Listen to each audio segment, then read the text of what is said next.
सो हम रिविजन कर लेते हैं। आधा तो कर लिया था लेकिन तो रिविजन कर लेता हूँ। सो स्ट्रेस होता है P upon string change in length, formula length, deformation होता है, डेल एल होता है पी एल अपॉन ए होता है, ई जो होता है यंग मॉडुलस होता है, और सर्कुलर टेपर बार सर्कुलर टेपर बार में हो सर्कुलर हो तो D1 D पाई बाउंड 4 D1 D2 हो जाता है, पाई 4 D1 D2 हो जाता है। वैसे अगर एरिया का पाई हाँ पाई 4 D1 D2 हो जाता है। Area of circular area of circle होता है पाई आर स्क्वायर, इसको डी में कन्वर्ट करेंगे आर को डी अपॉन 2 तो पाई अपॉन 4 डी स्क्वायर होता है। लेकिन सर्कुलर टेपर है, टेपर यानी एक के ऊपर एक, तो एक का D1 दूसरे D2, pi upon 4 D1 D2 तो पाई पर एक की जगह यहाँ पे रख देना है पाई अपॉन 4 D1 D2, तो ये पूरा वही बन जाएगा। इसको आपको जरूरत नहीं, ये होगा एरिया की जगह बस सर्कुलर टेपर है तो पाई अपॉन 4 D1 D2 रख देना है। रेक्टेंगुलर आता है ना कि छोड़ो फिर भी पा लेते हैं। चल कर टू पी एल फिर लॉग फिर B2 अपॉन B1 फिर B2 minus B1 t e, t जो थिकनेस होता है और B1 B2 हाइट होता है। Area of circle pi r square होता है, पाई आर स्क्वायर होता है। सेल्फ का वेट आ गया डेल एल इक्वल टू डब्ल्यू एल अपॉन 2 पी के डब्ल्यू हो जाता है। तो सेल्फ का वेट लग रहा है लिफ्ट से ऊपर जाए, सेल्फ का वेट लग रहा है नीचे खींच रहा है, W upon 2 W L upon 2 हो जाएगा। और वाई के लिए Y L square upon 2 P, ये हट जाता है। इसमें स्पेसिफिक वेट आता है, वॉल्यूम आ जाता है। स्पेसिफिक वेट मतलब होता है वाई मतलब होता है स्पेसिफिक वॉल्यूम, इस वेट का वॉल्यूम, इस का वॉल्यूम। तो यहाँ डब्ल्यू हट जाएगा, फिजिकल वॉल्यूम आ जाएगा, वाई आ जाएगा, डब्ल्यू की जगह डब्ल्यू अपॉन ए की जगह आ जाएगा वाई आ जाएगा, वाई एल स्क्वायर अपॉन 2 आ जाएगा। तो स्पेसिफिक वॉल्यूम में ऊपर यहाँ पावर जगह 2 1 क्यूब 3 ऊपर हो गया, बस हो गया। जैसे यहाँ एरिया का स्क्वायर था, एरिया होता है स्क्वायर 2 3, एरिया की जगह यहाँ पे क्यूब आ गया, ऊपर क्यूब आ गया, पाई एल स्क्वायर पर 2। वैसे अगर जब वॉल्यूम आ गया वहाँ पे एरिया हट गया, वॉल्यूम मतलब क्यूब, एरिया मतलब स्क्वायर। और कॉनिकल बार के लिए सर इसको नहीं बांटा, और कंपोजिट बार के लिए बस मिलना एक घंटा पकड़ा है। तो कंपोजिट बार के लिए कंपेटिबिलिटी इक्वेशन पी सॉलिड का स्टील का एक अनदर मटेरियल का, तो P S L upon A S E S equal P A into L upon A E A, बस एल दोनों सेम रहता है। पी एस का सबसे फॉर्मूला होता है P S equal to P A S, P खाली पी एस निकालने के लिए होता है, खाली पी एस का फॉर्मूला होता है P S equal P A S E S upon A S E S plus A E, दोनों को मिला के। अब पी ए क्या होता है इक्वल टू पी खाली पी फिर A upon A S E S plus A E, नीचे वाला सेम रहेगा। यहाँ सॉलिड है तो सॉलिड हो जाएगा, सॉलिड फूल चलेगा, पर ये को दूसरा मटेरियल होगा तो दूसरा मटेरियल चलेगा। अब young modulus bulk modulus Poisson ratio और सीरम मॉडुलस, यंग मॉडुलस ए बल्क मॉडुलस के और पॉइजन रेशियो पॉइजन दिया जाता है यानी म्यू जो है म्यू दी के बेहोश म्यू कुछ नया म्यू, और सीरम मॉडुलस शेयर कर देना, कोई फीलिंग शेयर करेंगे सीरम मॉडुलस जी, सीरम मॉडुलस जी शेयर करेंगे, फीलिंग्स आएंगी जी एफ के बाद आता है जी, कुछ शेयर करेंगे मॉडुलस यानी जी, शेयर करेंगे, शेयर होती है फीलिंग्स एफ के बाद आता है G, A F C D E F G, तो इसमें शेयर मॉडुलस जी। अब relation Young modulus A equal to 2 times of shear modulus plus 1 और फिर ब्रैकेट 1 प्लस 2 के साथ 1 आएगा, 3 के साथ 2 आएगा, यानी Young modulus equal to Young modulus और शेयर मॉडुलस और पॉइजन रेशियो में बीच पर जो फॉर्मूला बनता है इसमें प्लस साइन माइनस साइन कैसे आ जाएगा, शेयर मॉडुलस यानी पॉइजन आया हमने शेयर कर दिया यानी हम पॉजिटिव हो गए, और 3 के यानी 3 बल्क मॉडुलस है कि मॉडुलस पॉइजन रेशियो बल्क में आया पॉइजन रेशियो बल्क में आया, इसीलिए बल्क में आया हम खत्म हो गए तो माइनस का साइन हुआ, 3 के साथ 2 आएगा, 2 के साथ 1 आएगा, और बल्क मॉडुलस शेयर मॉडुलस में डिफरेंस हुआ है, ठीक है, टू 9 kg अपॉन 3 की प्रति ये तो याद रहता है। कंपेटिबिलिटी इक्वेशन निकाल स्टैटिकली इनडिटरमिनेट बार्स के लिए compatibility equation equal to length del L A B length del A B equal to 0। Momentum क्या होता है? मोमेंटम होता है मास इंटू वेलोसिटी। मोमेंटम आ गया, किसी मोमेंटम अगर उसमें मास होगा वो किसी वेलोसिटी में घूमेगा mv। और मूवमेंट क्या होता है? उसमें मूवमेंट आ गई, फोर्स लगाया, फोर्स इंटू डिस्टेंस को गया। हाँ, उस लॉ का कहता है for material stress equal to directive proportional strain होता है, प्रेस डायरेक्टिव प्रोपोर्शनल होता है तो ई साइन आता है, तो स्ट्रेन इक्वल टू जाएगा सिग्मा अपॉन ई। और फॉर मल्टी डायरेक्शन के लिए एक्स डायरेक्शन के लिए sigma X upon E minus mu, फिर sigma Y upon E minus mu sigma Z upon E. तो इसमें वाई चलेगा तो वाई आएगा, बाकी से जो एक्स नेगेटिव रहेगा, जेड रहेगा, एक्स वाई नेगेटिव रहेगा। थर्मल स्ट्रेस के लिए del equal to L alpha delta T, L H alpha delta T, W alpha delta T हो जाएगा। इसमें अल्फा जो होता है कोफिशिएंट ऑफ थर्मल एक्सपांसन होता है, कोफिशिएंट थर्मल एक्सपांसन होता है। अल्फा जो कोफिशिएंट थर्मल एक्सपांसन होता है, कोफिशिएंट थर्मल एक्सपांसन होता है। ये हो गया तो ये दो डायरेक्शन के ज़्यादा तो नहीं है, लेकिन फिर भी इसमें स्ट्रेस ड्यू टू थर्मल, अब स्ट्रेस लगे थर्मल में तो सिग्मा इक्वल टू जाएगा ई अल्फा डेल्टा। सिग्मा में स्ट्रेस में आता है ई आता है, तो stress equal to E alpha delta हो जाएगा। और फॉर स्ट्रेन जो होगा स्ट्रेन इक्वल टू हो जाएगा अल्फा डेल्टा टी। स्ट्रेन में आ जाएगा अल्फा डेल्टा टी। स्ट्रेन में तो कुछ लगता नहीं, स्ट्रेन तो रेशियो में रहता है, चेंज लेंथ बहुत खत्म हो जाता है। ये स्ट्रेन होता है, ये सब अल्फा डेल्टा टी सूत्र हो जाएगा। स्ट्रेस का तो ई लगता है, स्ट्रेस का ई लगता है। स्ट्रेस को टू डायरेक्शन के लिए हो जाएगा sigma equal to E alpha delta T 1/1 minus mu. तीन डायरेक्शन के लिए E alpha delta 1 minus mu. ये रिलेशन भी था ना, कैसे इसका रिलेशन था, एक और रिलेशन 2 के साथ एक आता है। शेयर मॉडुलस शेयर कर दिया पॉइजन को तो पॉजिटिव आ गया, और बल्क मॉडुलस में तो नेगेटिव हो गया। 1 के साथ 2 के साथ 1, 3 के साथ 2। और ये बल्क 9 kg अपन 3 पर ये तो याद रहता है। और कंपेटिबिलिटी इक्वेशन कौन से? Del L A B equal to 0 तो del L T plus del L P equal to 0। Question solve करेंगे तो ये इंपॉर्टेंट पॉइंट है, बाद में बताया जाएगा। इंपॉर्टेंट पॉइंट भी है, फॉर्मूले भी है। डिग्री को रेडियन में चेंज करना है, डिग्री को 180/π, रेडियन 180/π। डिग्री तो डिग्री जो होती है 180 में होती है 180/π। रेडियन में कन्वर्ट करते हैं डिग्री इंटू पाई, यहाँ चले π/180 हो जाएगा। अच्छा, ये भूल जाता है कि पाई ऊपर रहता है कि पाई नीचे रहता है, किसमें? रेडियन डिग्री में। तो डिग्री 180 में होती है ऑब्वियसली, तो डिग्री इक्वल टू करें 180/π। और फिर रेडियन में चेंज करना है तो उसका सिर्फ आपको कर देना होगा। इन torque on twist case only take one direction, right और लेफ्ट। एक डायरेक्शन लेके चलो, दूसरे डायरेक्शन आ जाता है। r max equal to d upon r equal to d upon 2।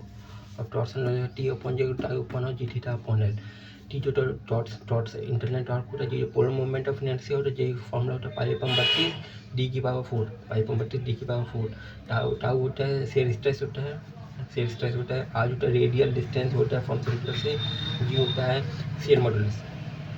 हाँ, शेयर मॉडुलस को बोलते हैं, मॉडुलस ऑफ रिजिडिटी भी बोलते हैं। थीटा एंगल ऑफ प्रेस होता है, एल लेंथ होता है। और section modulus Z equal to होता है जे ऊपर J upon R. Section modulus polar section modulus J जो होता है पोलर मोमेंट ऑफ इनर्शिया होता है, तो जे ऊपर जे अपॉन आर आ जाएगा, जिसका सेक्शन पोलर सेक्शन मॉडुलस हो जाएगा। और जी जे क्या होता है? जी जे का टॉर्सनल रिजिडिटी होता है। जी जे टॉर्सनल रिजिडिटी, जी जो होता है मॉडुलस ऑफ रिजिडिटी होता है। और ये टॉर्सन में आता है, इसे टॉर्सनल रिजिडिटी हो गया। और T upon theta equal to G G G G upon L, जब इन दोनों की इक्वेशन जो होगी वो टॉर्सनल स्टिफनेस हो जाएगी। देखिए यहाँ एल आ गया तो टॉर्सनल स्टिफनेस हो जाती है। अभी हम तो पढ़ना था ना, relation between load intensity W और शेयर फोर्स और बेंडिंग मोमेंट का। W equal to ds upon W equal to ds upon dx, यानी W equal to ds upon ds slope of shear force diagram होता है। ds upon ds slope of shear force diagram होता है। और s equal to होता है dm upon ds होता है। dm अपॉन ds होता है slope of bending moment. S आगे शेयर फोर्स, एम आगे बेंडिंग मोमेंट। इन दोनों को dm upon ds equal to x, ये s होता है तो ये dx वहाँ चले जाएगा और ये इंटीग्रेशन लग गया तो यहाँ M B minus M A होगा, M B minus M A होगा equal to area of shear force diagram between A and B. कुछ बार टफ फॉर्मूला होता है तो मुझे बनता है ऐसा भी शेयर फोर्स डायग्राम होता है। अब ये शेयर फोर्स डायग्राम से बनाते हैं। ये शेयर फोर्स डायग्राम, ये एस एफ डी वाली लाइन है और ये पी एम डी वाली लाइन है, बेंडिंग मोमेंट डायग्राम और शेयर फोर्स डायग्राम। इसमें लोड इंटेंसिटी की जो कांस्टेंट हो गई ना, डब्ल्यू को जीरो हुआ तो ये ऐसे शेयर फोर्स का डायग्राम ऐसे इक्वल टू कांस्टेंट होगा, बेंडिंग मोमेंट चली जाएगी, ये ऐसे स्लोप पे चली जाएगी। और जहाँ ये यूडीएल लगा है, यूनिवर्सल डिस्ट्रीब्यूशन लोड ऐसे लगा रहेगा है, वक्त तो कौन सा लोड लगेगा, में से डिस्ट्रीब्यूशन लोड लगा रहेगा, यहाँ पे कौन सा लोड लगे रहेगा में, तो उसमें शेयर फोर्स डायग्राम भी स्लोप के ले जाएगा, तो यहाँ पैराबोलिक बन जाएगा। और यहाँ यूवीएल लगा रहता है, यानी यूनिवर्सल वेरिंग लोड, ऐसे लाइन में जाती है, ऐसे लाइन में जाती है। डब्ल्यू इक्वल टू डब्ल्यू जो होता है वो प्रोपोर्शनल होता है एक्चुअली में, डब्ल्यू वैल्यू चेंज होती रहती है, तो वैसे वेरिंग लोड। तो फिर ये एस शेयर फोर्स डायग्राम ये पैराबोलिक हो और ये क्यू भी पैराबोलिक हो, यहाँ कांस्टेंट होगा तो ये सिंपल लाइन बनेगी। यहाँ लाइन बनेगी तो पैराबोलिक होगा, यहाँ पैराबोलिक तो क्यू भी पैराबोलिक होगा और पैराबोलिक। हाँ, अब मैक्सिमम बेंडिंग मोमेंट होगा। बेंडिंग मोमेंट इस द मैक्सिमम बेंडिंग मोमेंट जो होगी, मैक्सिमम बेंडिंग मोमेंट कहाँ होती है, तो बेंडिंग मोमेंट इस maximum at a section if the sign of shear force जो चेंज होगा एट सेक्शन में, साइन होगा प्लस माइनस होगा, तुरंत एक जगह चेंज होगा, साइन चेंज होगा तुरंत, यहाँ प्लस होगा या माइनस हो जाएगा, तुरंत एक जगह से ऐसे एक, यहाँ इस तरह के समझी की तो यहाँ प्लस होगा माइनस, एकदम अपोजिट साइन चेंज हो जाएगा। The sign of shear force changes at the section, एकदम चेंज हो जाएगा तो वहाँ बेंडिंग मूवमेंट मैक्सिमम होगी। और जहाँ ढेर से कपल लगा रहेगा, यहाँ पे ऐसा कपल लगा रहेगा, कपल लगा वहाँ पे भी वो maximum movement maximum bending movement होगा। पॉइंट ऑफ कॉन्ट्राफ्लेक्शन क्या होता है, it is a point at which sign of bending movement change, bending movement का साइन चेंज होगा and the curvature of the beam changes from sagging to hogging. Sagging होने बताता हूँ, sagging होने पीछे लिखा होता है, बस इसमें पॉइंट ऑफ कॉन्ट्राफ्लेक्शन होता है, यहाँ पे ये पॉइंट ऑफ कॉन्ट्राफ्लेक्शन होता है प्लस माइनस बेंडिंग मूवमेंट का। बेंडिंग मूवमेंट कहाँ देगा, शेयर फोर्स का साइन चेंज होगा या फिर जहाँ कपल लगा रहा होगा शेयर फोर्स डायग्राम में। और जहाँ पॉइंट ऑफ कॉन्ट्राफ्लेक्शन जाएगा जहाँ बेंडिंग मूवमेंट का साइन चेंज होता है और सैगिंग से हॉकिंग होता है। ये सैगिंग हॉकिंग यहाँ जब ऐसा हो गया तो पॉजिटिव यानी सैगिंग, और ऐसा हो गया नहीं, ऐसा हो गया ऐसे हग रहा है, ऐसा हग रहा होता है ना, ऐसे बैठे ऐसे हॉकिंग, ऐसा ये बिठा रहा है, ऐसा बैठा है, ऐसा हग गया नहीं और सब ऐसा खड़ा है सैगिंग।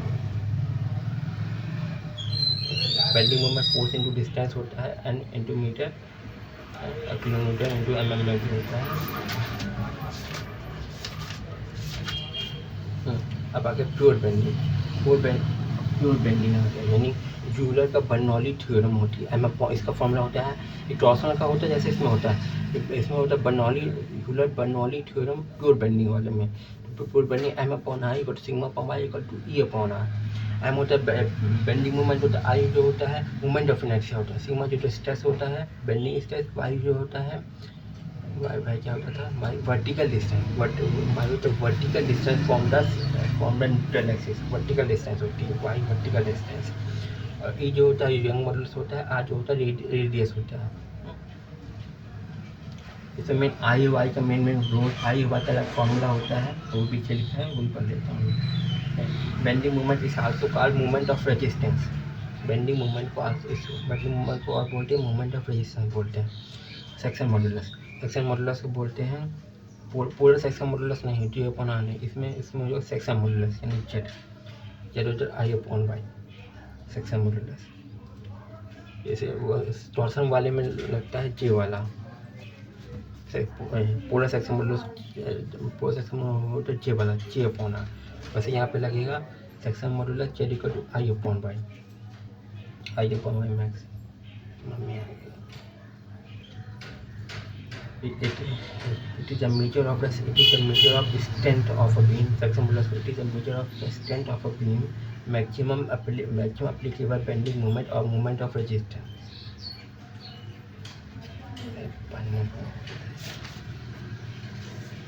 इसमें फॉर्मूला होता है जो है ना, ये फॉर्मूला बता देता हूँ, इसके बाद जो बाकी फॉर्मूला वाई मैक्स आई के लिए और जेड के लिए। मैं जेड तो होता है आई अपन वाई होता है, जेड तो निकल आएगा, मेन वाई और आई है, मेन आंसर जो होता है। फॉर्मूला तो है स्क्वायर के लिए अलग होता है, सर्कल के लिए अलग होता है, और ये सेमी सर्कल के लिए अलग होता है। तो सर्कल के अंदर एक और सर्कल होल सर्कुलर के लिए, रिंग के लिए होता है ये रिंग, और ये दोनों ट्रायंगल तो नहीं आता है, मेन ये दोनों ही आते हैं। अगर ये आ गया तो फिर ये भी आ जाएगा। मेन ये दोनों रहते हैं, स्क्वायर के होता है, सर्कल के होता है। स्क्वायर के वाई जो तो वर्टिकल डिस्टेंस होता है, स्क्वायर यहाँ खींचा, यहाँ एच होता है एच अपॉन टू, वाई होता है एच अपॉन टू, और सर्कल के होते हैं square D upon two, Y होता है डी अपॉन टू। वाई जो तो वर्टिकल डिस्टेंस होती है ना, आई जो होती है मोमेंट ऑफ इनर्शिया होती है, आई आर का देना, यहाँ बी होता है, यहाँ बी और ये एच होता है। तो आई होता है B H cube upon 12, B H cube upon 12, Z तो निकल जाएगा, एच आई अपॉन वाई का देना, तो फिर काटे पीटेंगे तो जेड निकल जाएगा, जिस पार्ट जोड़ने में आई होता, आई ऐड कर B H cube upon 12, B H cube upon 12, 3 2 कुछ याद किया था मैंने, 3 अपॉन 12। चलो ये याद कर लेते हैं। आई जो होता है, मैं बार बार याद करूँ तो फिर याद हो जाएगा। आई होता है बी एच यू अपॉन 12 होता है, और सर्कल के लिए D upon Y to D upon two I होता है पाई अपॉन 64 d4। और इसमें जे क्या होता है, जे होता है पूरा मोमेंट ऑफ इनर्शिया जे होता है। तो जे का फॉर्मूला होता था पाई अपॉन 32 डी की पावर 4। ठीक है, वैसे यहाँ आई के सर्कल के लिए हो जाएगा पाई अपॉन 32 पाई अपॉन 64, आई में पाई अपॉन 64।